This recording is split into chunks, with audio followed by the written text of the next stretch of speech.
It's time for truth. It's time for truth. It's time for truth. It's time for truth. He pensado de hablaros de quizá la forma más simple de curación que conocemos tradicionalmente, milenariamente, y no solamente aquí en Occidente, sino en todo el mundo. Porque vamos a hablar de formas de curar, formas de calmar el dolor, formas de sanar, utilizando dos energías simples, que es el calor y el frío. Hemos estado hablando estos días que quizá estemos en el final de una época donde esta civilización que conocemos se está disolviendo. Hemos estado hablando también de la vuelta a la naturaleza.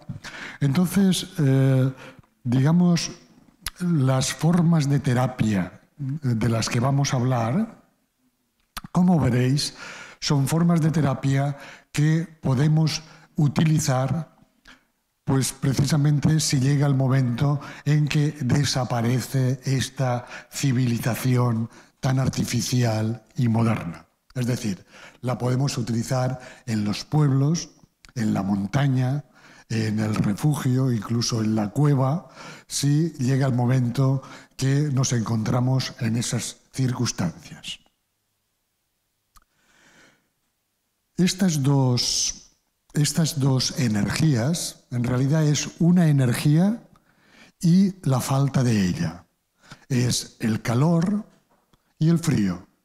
El frío, como la oscuridad, no es algo que exista. En realidad, el frío es la falta de calor y la oscuridad es la falta de luz. Pero se complementan. De hecho, todas las tradiciones del mundo hablan de que al principio, antes de que se creara el universo, solamente existían estas dos posibilidades.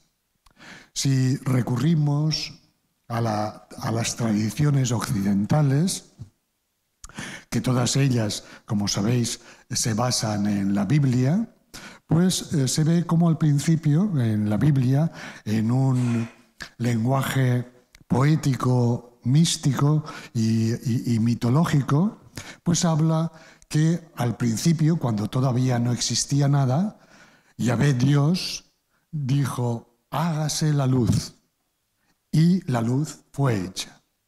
Y dice el libro sagrado que desde entonces Dios separó la luz de las tinieblas. Eso en cuanto a la tradición occidental.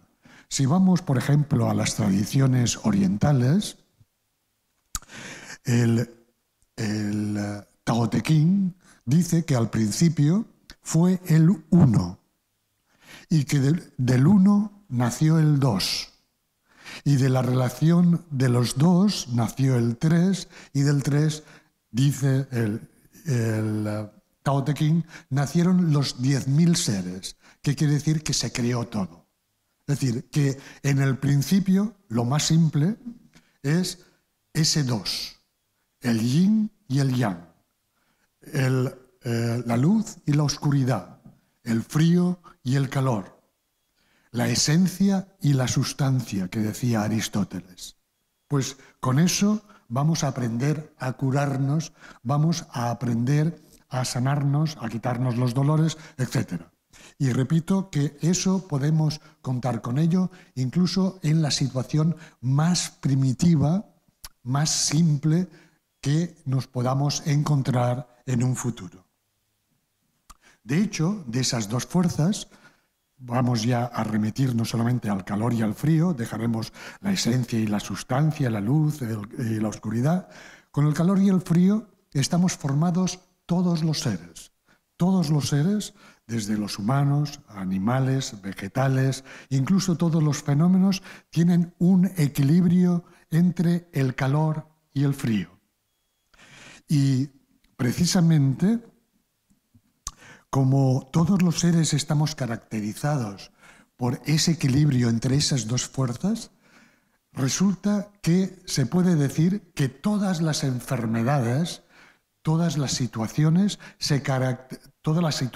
digamos, de alteración, se caracterizan por un desequilibrio entre el fuego, o sea, entre el calor y el frío.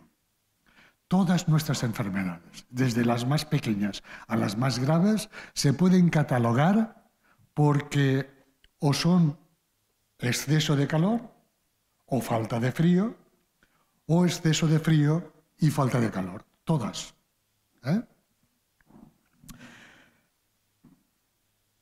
Como eso es tan simple, digamos que hay algunas de esas enfermedades, muchas de ellas y muchos dolores, que ese desnivel es tan evidente y tan abordable que simplemente con la aplicación de frío y calor podemos devolver ese equilibrio y, por tanto, recuperar la salud o la calma en el caso de los dolores. Porque hay otras enfermedades, ya os he dicho que todas obedecen a ese desequilibrio. Os pongo, por ejemplo, hay otras enfermedades que no son tan fácilmente abordables con esa aplicación de calor o frío. Por ejemplo, seguramente algunos de vosotros conocéis una enfermedad, el hipertiroidismo, que es un exceso de la glándula tiroides, se podría catalogar como un exceso de calor. Y el hipotiroidismo con un defecto de calor o un exceso de frío. Sin embargo, con las técnicas de calor y frío que vamos a aprender esta mañana, no podríamos solucionar un problema de ese tipo. Pero vais a ver que efectivamente, además de ese tipo de enfermedades mucho más complejas que requerirían, digamos, tratamientos de calor y frío mucho más complejos, hay otras muchas que sí que podemos solucionarlas con la simple aplicación de calor y de frío. Pero antes de saber si aplicamos calor o frío, hay que saber también de una manera sencilla y simple cuáles son aquellos dolores, aquellas enfermedades, aquellas dolencias que son causadas por el frío o por el calor. Y eso también es muy, muy, muy sencillo, además de muy lógico, porque la medicina, y sobre todo la medicina simple, tiene que ser lógica, tiene que ser coherente.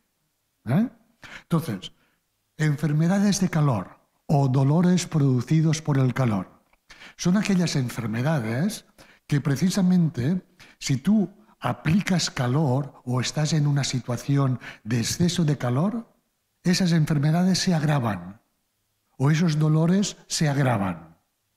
Es decir, como son dolores o enfermedades producidas por el calor, pues la persona tiene sensación de calor. Si le acercas calor, esa persona repele ese calor. Entonces es sencillo saber cuáles son las enfermedades producidas por el calor. Además, cuando esas enfermedades son localizadas en el cuerpo, pues se acompañan del calor, es decir, el médico o el sanador o la propia persona, si tiene, por ejemplo, una artritis producida por el calor, va a ser una artritis que si él se toca la articulación, esa articulación va a estar caliente, va a estar enrojecida, va a estar hinchada e inflamada. Y desde luego, si tú le acercas a una estufa, él dirá, por favor, no me acerques a la estufa que me molesta. Es decir, todas las enfermedades y los dolores producidos por el calor repudian el calor, dan manifestación de calor, es así de sencillo. Las enfermedades o dolores producidas por el frío, pues también es así de sencillo. Es decir, son aquellos dolores que si viene frío, viene humedad, se viene aquí al País Vasco, pues se agravan. ¿Por qué? Porque son enfermedades producidas por el frío que se agravan por el frío. Son enfermedades que, si el terapeuta toca las zonas enfriadas, están frías y, como veremos, se calman con el calor. Queda clarísimo, ¿verdad? Es muy sencillo. Ya os he dicho que estas cosas iban a ser muy sencillas. Entonces, la distinción entre las enfermedades y los dolores por frío y por calor se ven y se tocan y se sienten de una forma muy sencilla. ¿Y cómo vamos a calmar esos dolores por frío o por calor? ¿Cómo vamos a calmar esas enfermedades y a devolver ese equilibrio? Pues hay dos formas. La primera es por aplicación directa de la energía complementaria que nos falte.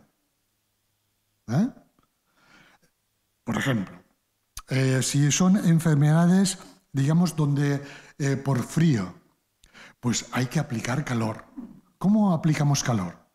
Ya os digo que incluso estando, por ejemplo, en el campo, etcétera, etcétera, podemos aplicar calor por medio de el fuego, las estufas, el agua caliente, con todo ese tipo, incluso con, por ejemplo, nuestras madres. Yo recuerdo que a veces para aplicar calor, por ejemplo, en una amigdalitis, etcétera, planchaban un pañuelo y te lo envolvían para que tomaras calor y calmar ese dolor de amigdalitis que era producido por el frío.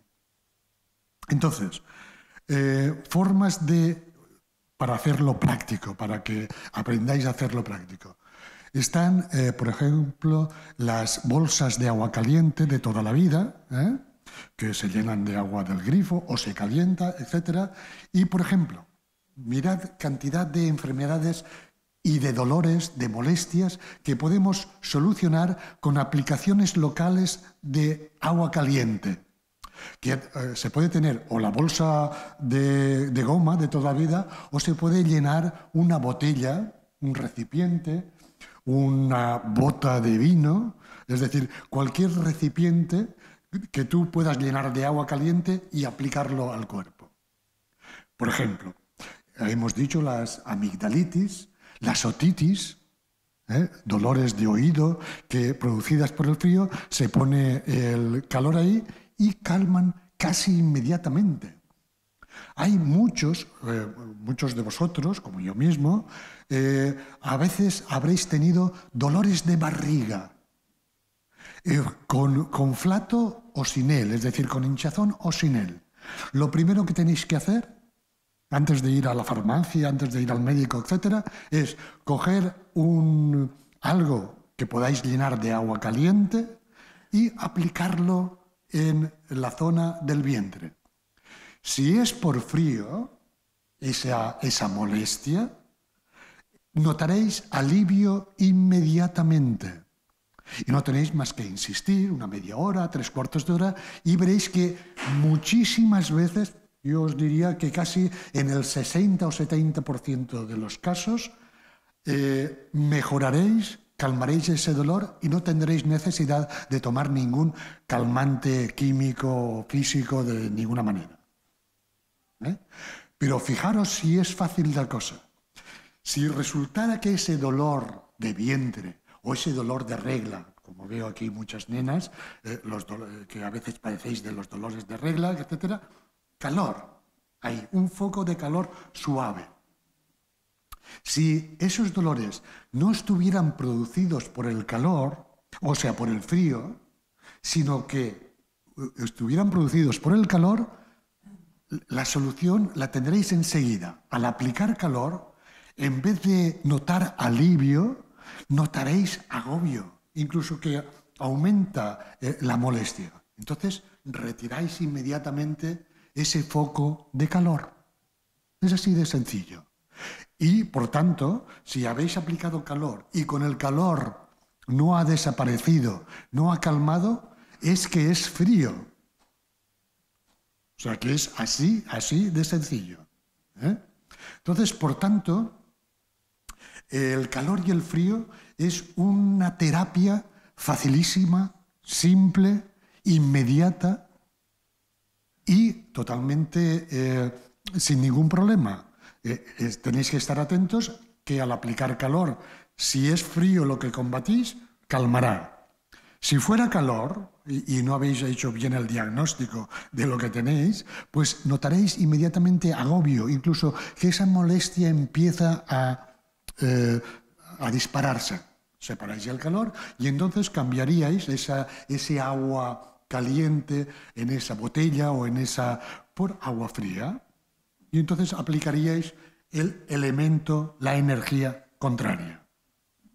Con toda esa simple maniobra, yo ya os adelanto, si no lo conocíais, veréis que de alguna forma alucináis con la efectividad de esa terapia tan simple. Porque eso nos sirve, hemos dicho, dolores de barriga, dolores de regla, dolores de cabeza. ¿Cuánta gente padece de dolores de cabeza, de cefaleas, de migrañas? En principio, ya os digo, si son dolores migrañosos o cefaleas por calor, estaréis congestionados, con cierta sensación de calor, etc. En ese caso, lo primero que aplicáis es frío. Siempre, además, el calor y el frío tiene que ser aplicado de una forma moderada. Es decir, no cojáis hielo y os pongáis, sino agua fría, o sea, a temperatura ambiente, etc.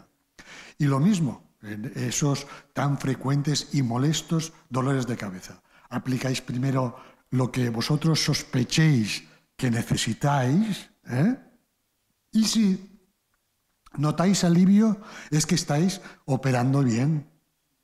Si notáis agobio, cambiáis la energía. Así de fácil. ¿De acuerdo? Bien.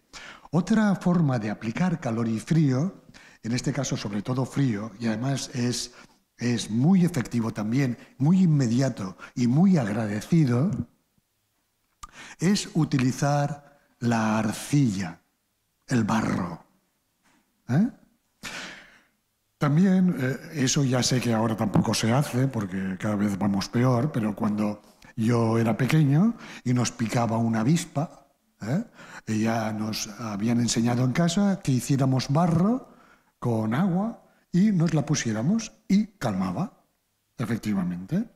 Pues eso, luego, por cierto, digamos, la bestia, esto que nos ha confundido tanto, nos dijeron que eso no se debía hacer porque nos podíamos infectar, y entonces lo que teníamos que ir es a la farmacia y comprar un producto químico y ponérnoslo. Ya os digo que todo eso, ya sabéis vosotros, que todo eso son monsergas y que lo más efectivo es la arcilla fresca para todo tipo de picaduras, no solamente de avispas, sino de arañitas, de chinches, etc. Cualquier rojez de estas, además, tan típicas en verano, molestas, calientes, etc., arcilla. También yo, por ejemplo, cuando alguna noche algún mosquito molesto me pica y me hace el hinchazón, si no tengo arcilla, simplemente aplico frío con el agua fría del grifo. Y veréis que 5 minutitos el agua fría ahí y esa picazón desaparece. Es así de sencillo. Si hay calor, aplicamos frío, y si hay frío, aplicamos calor. Sobre todo hemos hablado del calor hasta ahora y donde aplicamos frío. Por ejemplo, esta mañana hablábamos en el desayuno de que para nosotros, los médicos medievales, porque yo soy un médico medieval, y los médicos de toda la vida, la gripe, el resfriado, el constipado, no eran enfermedades infecciosas, sino que eran enfermedades producidas por agresión del frío. Entonces, todo eso, si vosotros os ponéis a observarlo, veréis que efectivamente es así. Por eso nos resfriamos muchísimo más en invierno, y cuando nos remojamos o pasamos frío, etcétera, es cuando cogemos las gripes, las neumonías, los catarros, etcétera, etcétera. Aparte, digamos, de las terapias con plantas medicinales, con emplastros, etcétera, a todo ese tipo de patología invernal, aplicad el calor. Bolsas de agua caliente, como hacían nuestras madres, que nos las ponían en la espalda, nos las ponían en el pecho. Todo eso acelerará vuestra curación. Es más, ayer también hablábamos que porque uno incluso ese tipo de resfriados, de gripes, las puede incluso como prevenir. Por ejemplo, cuando uno nota que ha pasado una tarde de frío, etcétera, y llega a casa y está destemplado, se nota el frío en el cuerpo, pues eso, si tiene la suerte de tener chimenea, pues enciende una buena chimenea y se sienta con la espalda hacia el fuego y hasta que se tenga que levantar de allí porque se está tostando. Eso puede prevenir perfectamente el que el día siguiente tengas una bronquitis, tengas una gripe, etcétera, etcétera. Utilizad el calor y el frío, que son las dos terapias más simples, y veréis que son terapias poderosísimas. Otra forma de utilizar el calor y el frío, hasta ahora hemos hablado de aplicarlo directamente sobre la zona a tratar o sobre el propio cuerpo. Otra forma de tratar por medio del calor y el frío es utilizar el calor y el frío para provocar una reacción en el cuerpo.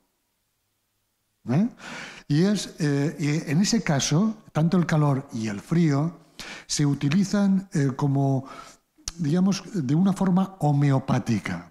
Si tú quieres producir calor en tu cuerpo, como reacción, aplica frío. Por eso, también otra vez nuestros antepasados decían, si tienes frío, date una ducha de agua fría, eso sí, de 4 o 5 minutos, no más.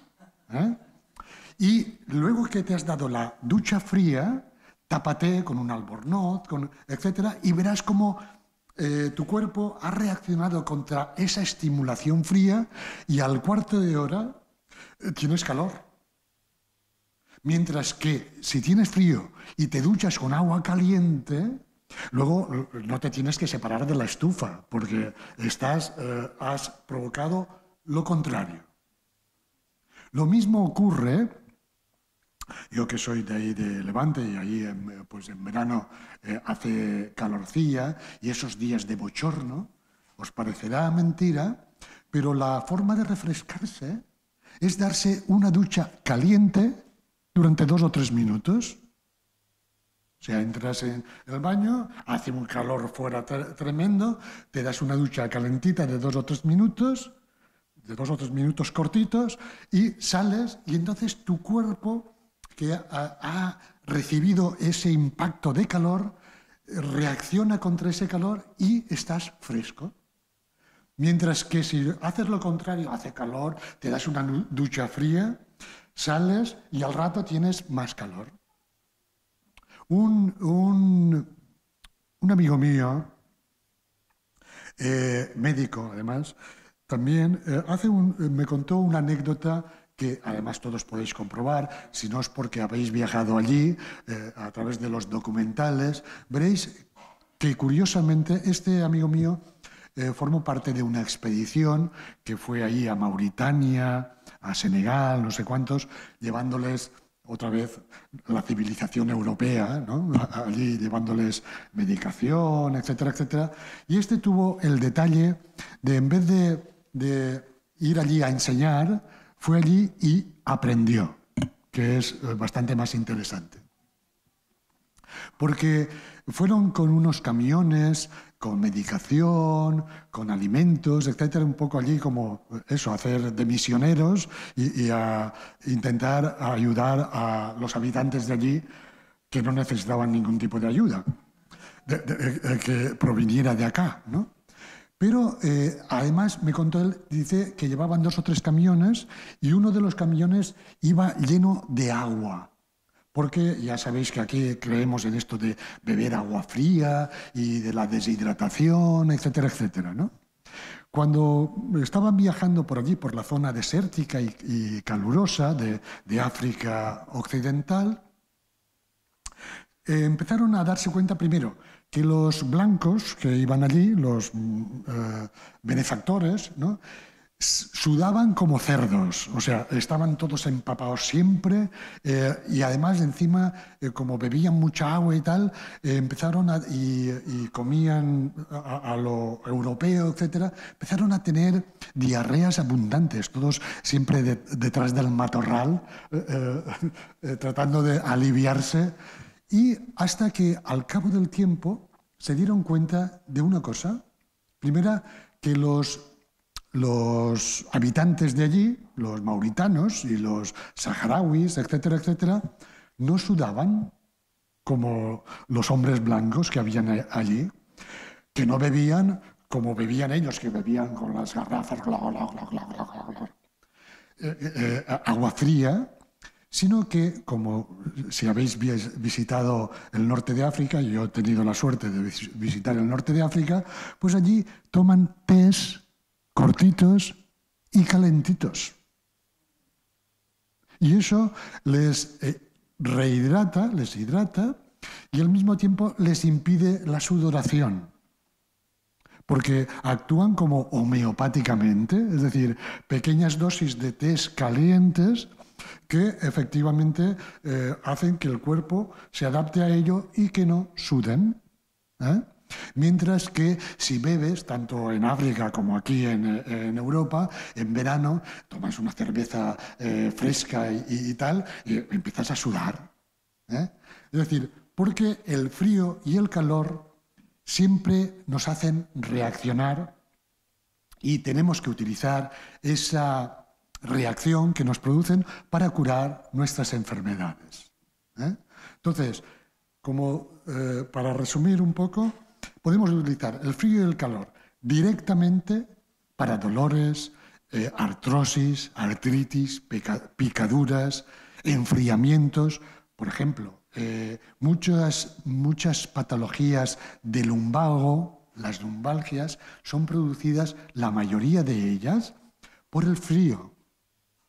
De ahí que cuando empecéis con un lumbago, una muy buena terapia es poneros ahí calor en forma de cataplasmas de arcilla caliente, o sobre todo, y más práctico y más cómodo, son las bolsas de agua caliente. Y por último, también podéis utilizar el frío y el calor en forma de ingesta. Muchos de vosotros que podáis padecer de dolores de estómago, de flatulencia, de molestias digestivas, podréis comprobar que podéis calmar eso en vez de tomar un antiácido, un calmante, etcétera, etcétera, tomando un vaso de leche caliente o un caldo caliente. Otra vez, en un 70% de los casos de molestias de eso, tomáis esa ingesta de calor y veréis que inmediatamente calman vuestras molestias. Sobre todo los flatos, los dolores, etc. Porque tengo que deciros que, igual que nos resfriamos del pulmón y tenemos tos y tenemos flemas, etc., nos resfriamos también del vientre. Y igual que utilizamos el calor para los constipados del pulmón, tenemos que utilizar el calor para los constipados del vientre. Y en realidad ese frío y calor atacan todos nuestros sistemas, porque vamos también a tratar de afecciones muy comunes por frío y por calor que se dan también en el sistema génito-urinario. Las típicas y frecuentes cistitis, que también es una dolencia que padecéis un poco más las chicas.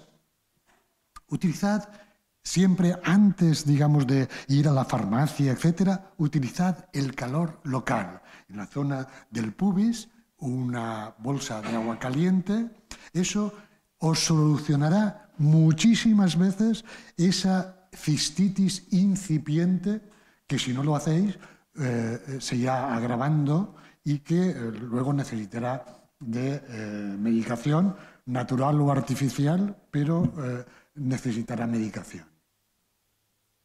¿De acuerdo? Bueno, pues con esta ya veis que es muy, muy simple y que estas técnicas de terapia pues las podemos utilizar en cualquier situación. A partir de ahora, porque esto se olvidó mucho, ya os digo, nuestras madres y nuestras abuelas lo utilizaban bastante, pero con el advenimiento de la modernidad y de las farmacias y todo esto se ha olvidado. Sin embargo, si vosotros tomáis nota y a partir de ahora lo utilizáis, os acordaréis de este médico que os lo ha explicado. ¿De acuerdo?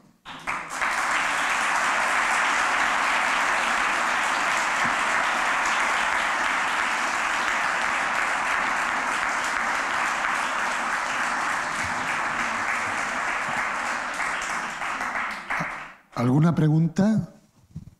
Sí.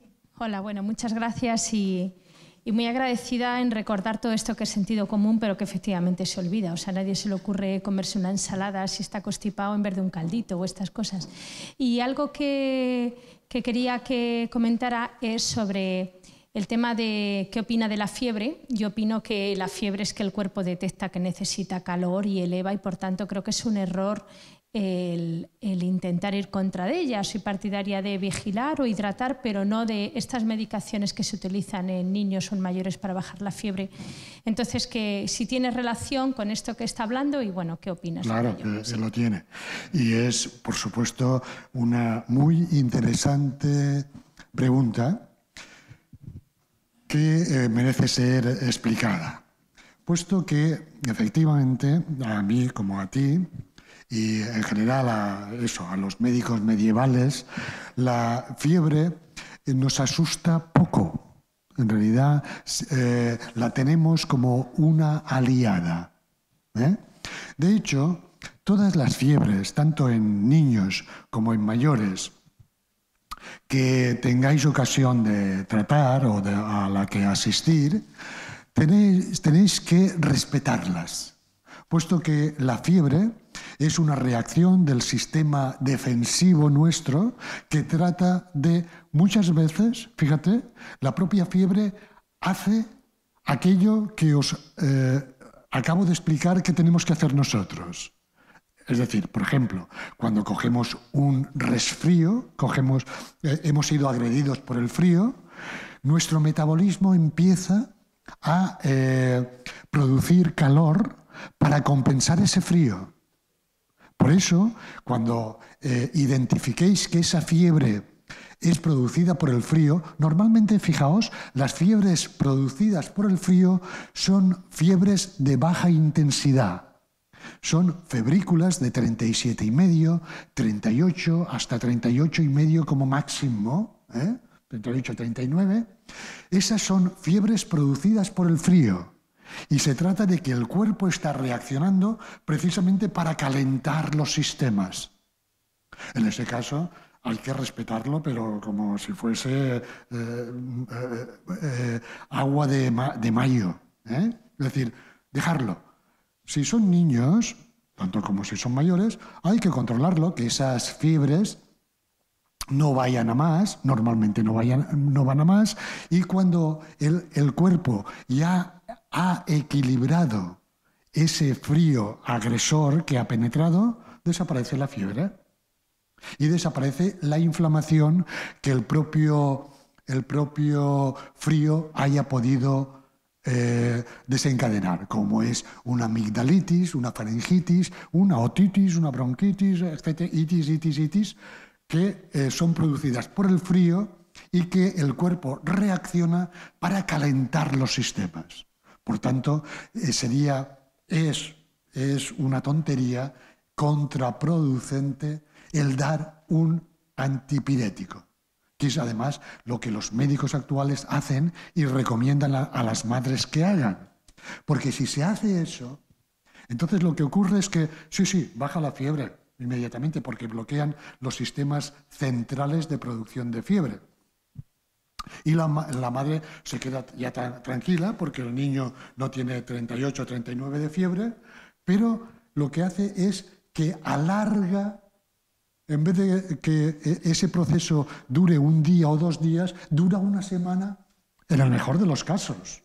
Y además produce, como el propio prospecto indica, pues le puede producir una hepatitis al niño o al adulto, o una pancreatitis, o un salpullido por intoxicación, etcétera, etcétera.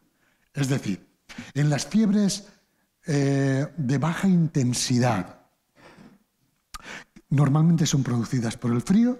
Es más, no se tienen que tocar, sino que además incluso se tiene como que añadir fiebre. Es decir, ya os he dicho que en ese tipo de resfriados pones una bolsa de agua caliente, si es el pecho o en el vientre, etcétera, y eso acelerará el proceso de curación. Sin embargo, para hacerlo completo, hay fiebres que están producidas por agresión de calor. Estas fiebres hay que tener un poquito más de cuidado con ellas.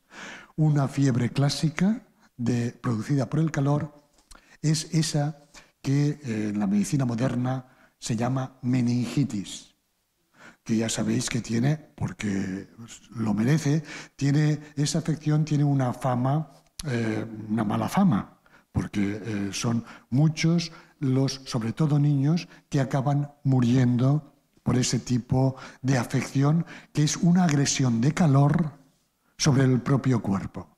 Ahí no se producen fiebres de 38 ni de 39, se producen fiebres de 40, 41 y 42 grados. El niño está absolutamente obnubilado, está en coma prácticamente durante casi todo el proceso, y ahí ya sabéis que la medicina moderna utiliza antibióticos fuertes, incluso corticoides fuertes, y muchos de esos niños acaban muriendo.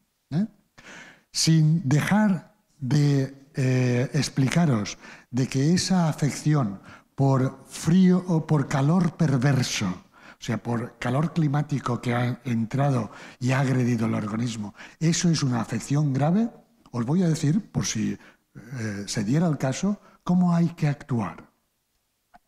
Y hay que actuar precisamente como hemos dicho, refrigerando a ese niño. Lo que se llama ahora meningitis, mis antepasados médicos le llamaban fuego raquídeo, porque es una inflamación del cerebro, es una encefalitis y una mielitis, es decir, una inflamación de la médula espinal producida por el calor. Por eso las meningitis son endémicas en las zonas tropicales, en las zonas desérticas, en las altas montañas de las latitudes tropicales, donde da el sol fuertemente y puede calentar la cabeza y la médula espinal. Por eso, en todos estos países, incluso las mujeres llevan sombrero. Si vais a los Andes, veréis que allí todas las indias llevan sombrero, y los indios, y en todas partes de esas zonas protegen muy bien la cabeza. Porque la meningitis, otra vez, no es una infección por meningococo, porque quizá os sorprenda lo que os voy a decir. El meningococo, el bacilo a quienes culpabilizan de producir la meningitis, lo tenemos todos hoy aquí mismo. Yo tengo meningococos y todos vosotros, y no tenéis pinta de tener meningitis. Es decir, que no es una enfermedad infecciosa, sino que es una enfermedad producida por la agresión del calor.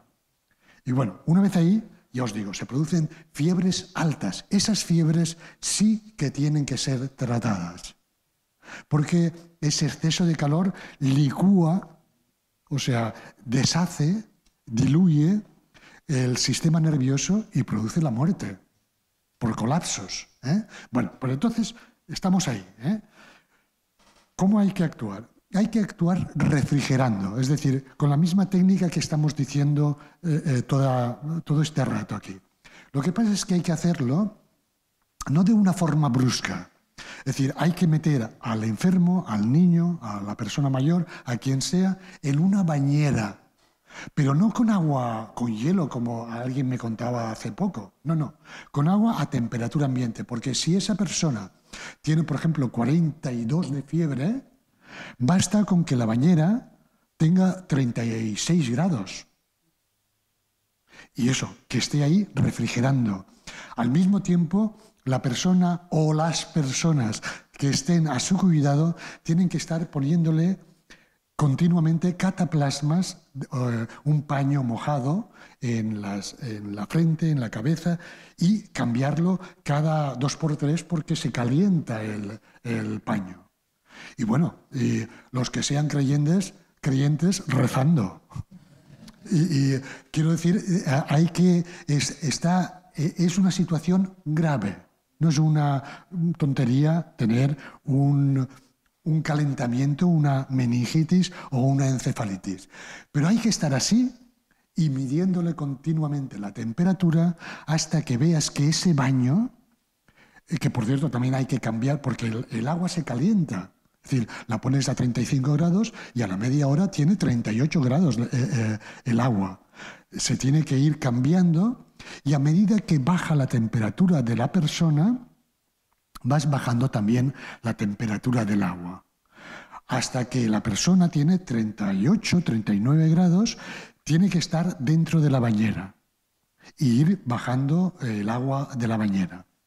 Si al cabo del tiempo a esa bañera es conveniente también añadirle un puñado de sal para que no pierda sales por ósmosis la persona.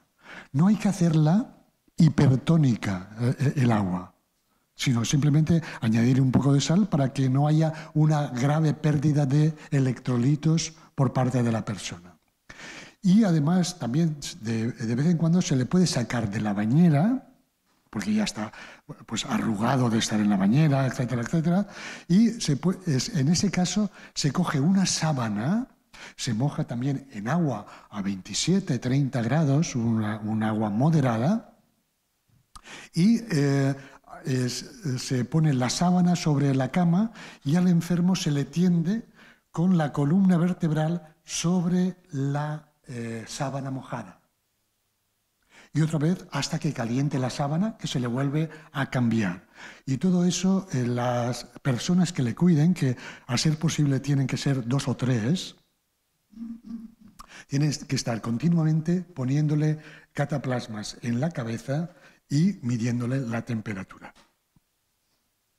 Es así como se han tratado siempre los fuegos raquídeos, las meningitis o encefalitis, sabiendo, de todas formas, no os equivoquéis, que es una enfermedad, o sea, es un estado de gravedad.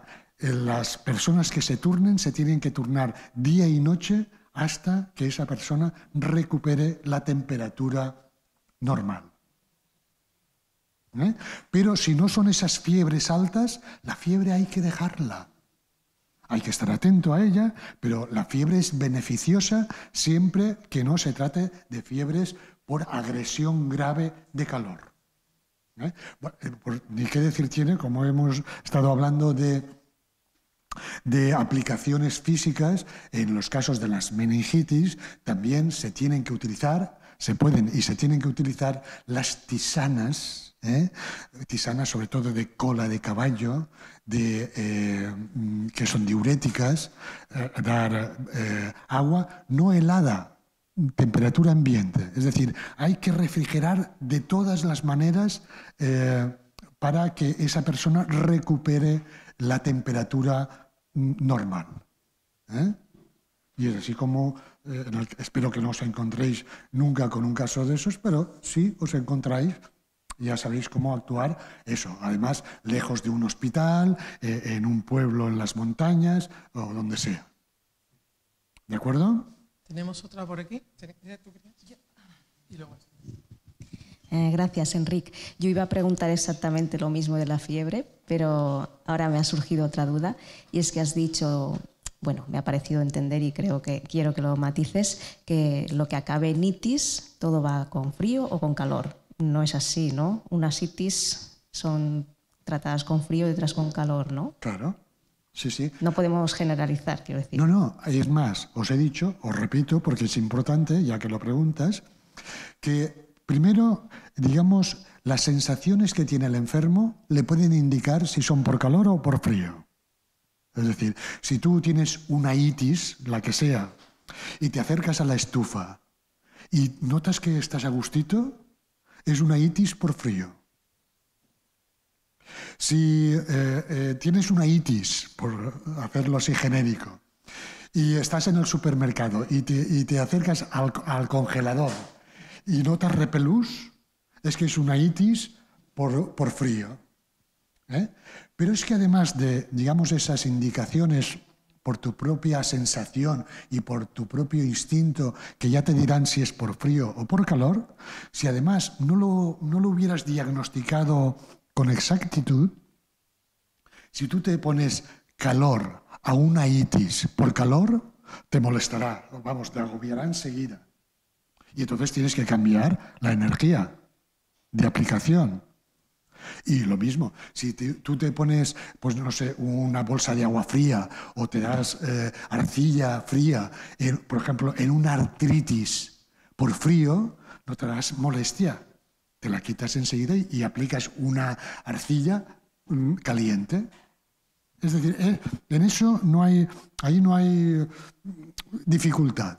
Primero, tu sensación y tus sensaciones te dirán de qué son. Por ejemplo, seguramente sabréis o tendréis incluso algún familiar que padece de reuma y te puede incluso predecir el tiempo. Que cuando van a venir lluvias le duele las rodillas. Pues ese es un reuma por frío y humedad. Y otros que efectivamente ese mismo, cuando hace días calurosos, no tiene dolores. O sea, que si incluso os equivocarais a la hora de aplicar, la propia aplicación y el efecto que hace os indicará si estáis aplicando la energía correcta. Si es por frío, el bebé, aunque es verdad que los bebés precisamente por tener un sistema inmunitario muy potente, te cogen fiebres fuertes, pero si es por frío la afección, el bebé no pasará de 40, 39, en todo caso 39 y medio, que esa no la tienes que tocar, esa fiebre. Y si es por calor, pues eso, entonces ya te pasará de 40, 41, pero ahí compresas de agua fría, compresas de agua fría, compresas de agua fría. Incluso yo a algunas de mis madres les digo, compresas de agua fría a esas temperaturas altas y prepárame un bol de arcilla fresquita y se la pones en el vientre. O sea, le pones como una mascarilla de arcilla en el vientre a ese niño que tiene 40 y 41 de fiebre. Y verás cómo efectivamente, al rato de estar allí con tu bebé poniéndole cataplasmas de agua fría, compresas de agua fría, y le pones una cataplasma de arcilla en el vientre, al ratito, no sé, habrá ido la fiebre, pero de 40 o 41 te habrá bajado a 39, 38 y medio, que tú ahí ya dices, esta fiebre me gusta. No queráis quitar la fiebre, que es lo que quieren las madres modernas, inducidas, eso sí, por los médicos de ahora. No, tú le das el Febrectal y efectivamente te baja a 36 el niño, o a 35. Cosa fatal. Bueno, pues lo que estás diciendo me parece que es la terapia menos agresiva, que es la aplicación del calor, del frío. Lo que pasa es que el enfoque del origen de la enfermedad, lo que estoy entendiendo es el frío y el calor.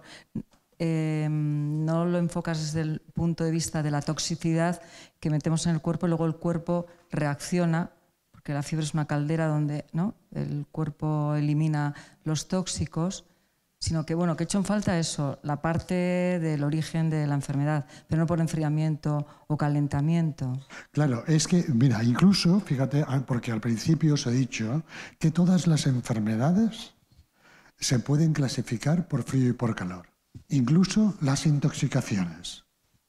Hay intoxicaciones que producen calor en el cuerpo y hay intoxicaciones que producen frío. Pero es verdad que esas intoxicaciones, esos envenenamientos, como son metabólicos, celulares, internos, pues la mayoría de ellos no se pueden tratar con estas técnicas que os acabo de describir. Pero incluso los envenenamientos se pueden clasificar por envenenamientos fríos o calientes. Te pongo un ejemplo.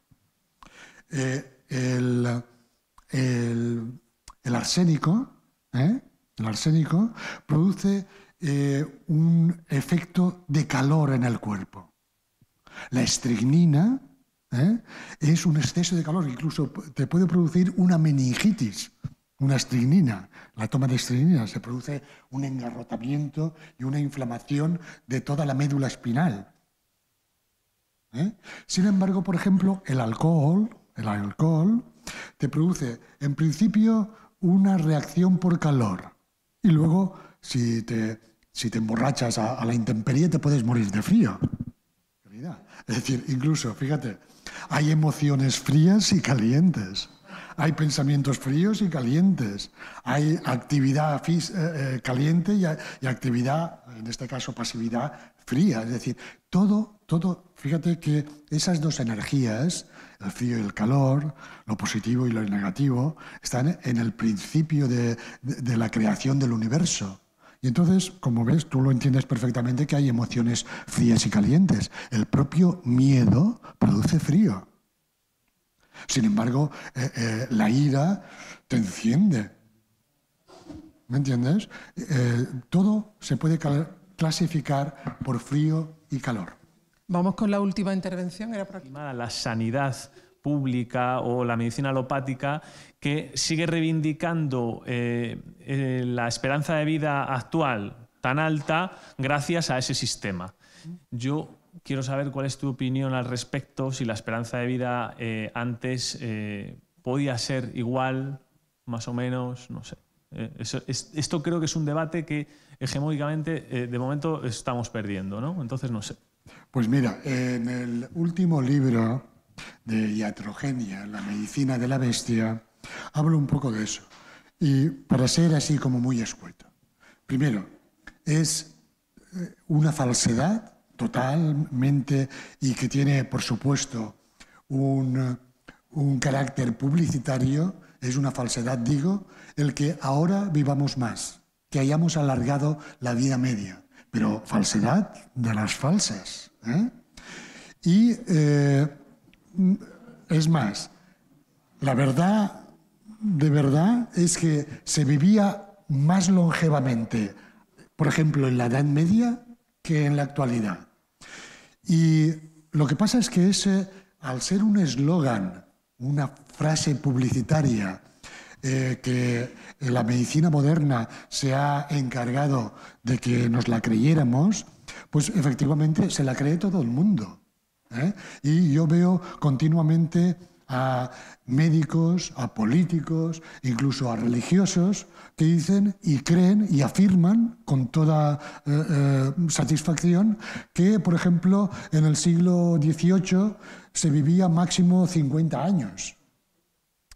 Yo, delante de eso, aparte de que en el propio libro pongo unos cuantos ejemplos, os invito a que investiguéis en las enciclopedias que hay en todas las bibliotecas públicas y en algunas privadas, cojáis personajes históricos, filósofos,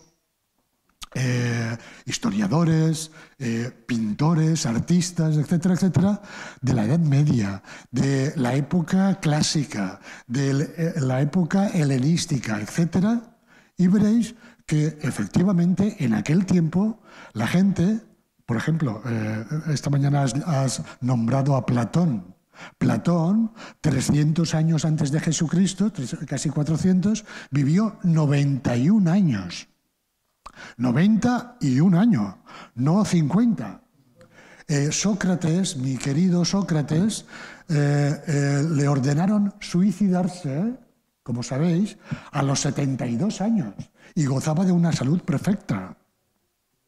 El Papa Luna, por ejemplo, que fue un papa de estos, murió a los 94 años. Es decir, simplemente con que miréis personajes históricos y veáis en las enciclopedias que ponen normalmente el año de nacimiento y el de función, veréis que hay cantidad de octogenarios y nonagenarios a lo largo de la historia.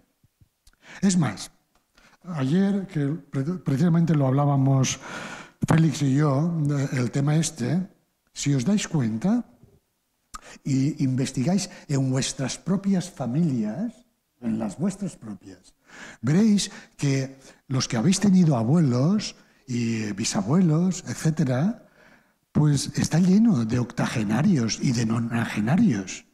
Es más, en mi propia familia os confieso que mis padres, que murieron nonagenarios, es decir, 92 y 94 años, pues han vivido más y siendo más antiguos, ¿no?, que sus hijos que murieron antes.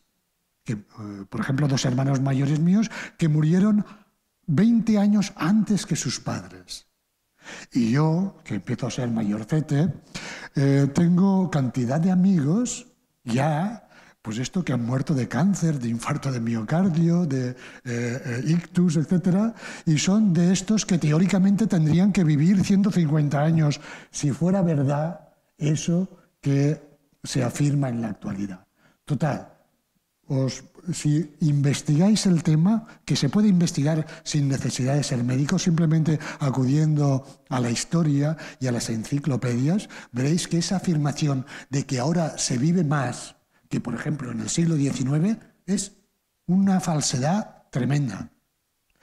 Eso sí, malintencionada, es una falsedad que es para potenciar todo el sistema moderno de salud y de bienestar, etcétera, etcétera, que todos sabemos que en sí es una falsedad ese propio sistema. Te he respondido, ¿no? Vale, pues si os parece, como son ya pasadas las 2, lo dejaremos aquí. Como queráis, sí, sí. Vale, pues sí. Gracias. It's time for two. It's time for two.